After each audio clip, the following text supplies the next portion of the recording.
Hi everyone. I want to talk today about something that's been bothering me for a long time. The way the United States treats people with mental illness. Now, I'm not from the US, I'm from the Netherlands. So maybe that gives me a different kind of perspective. But even from across the ocean, it's heartbreaking to watch what's happened. For a long time, the US had mental institutions, big hospitals where with serious mental health issues could go for care. Some of those places were terrible. Don't get me wrong, there was abuse, neglect, and overdrugging. People were mistreated.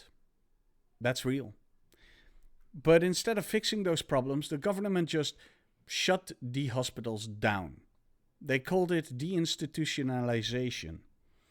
The idea was to move people into community care, smaller local facilities that would be safer, and more humane. But those new facilities, they were never fully built. The funding didn't come. The support systems weren't ready. And the people, the patients, had nowhere to go. So where did they end up? On the street or in jail? A lot of them were locked up not because they were dangerous, but because they were misunderstood. They needed care, not prison. But prisons in the US aren't built to handle mental illness, they make it worse. And then there's the issue of medication. In the old institutions, a lot of patients were drugged just to keep them quiet. And when those people were released with no support and no therapy, just a prescription, it often led to addiction, withdrawal, or worse.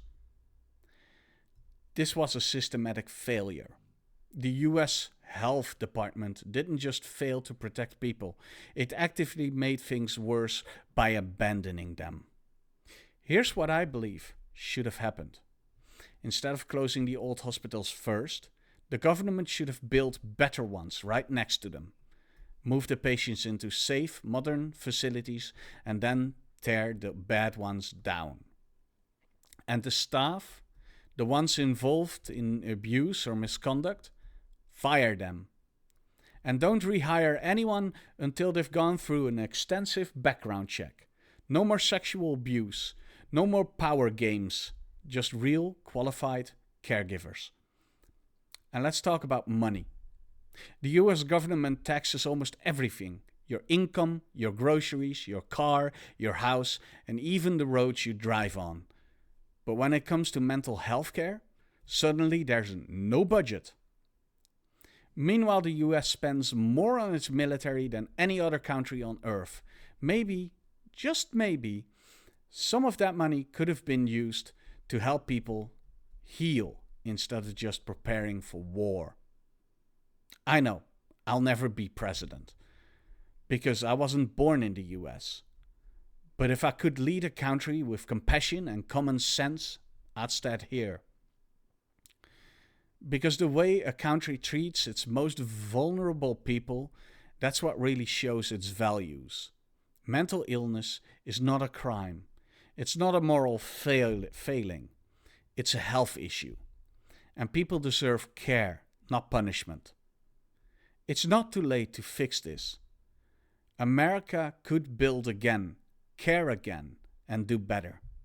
And I hope one day it will. Thanks for listening, and I'll see you in the next one. Goodbye.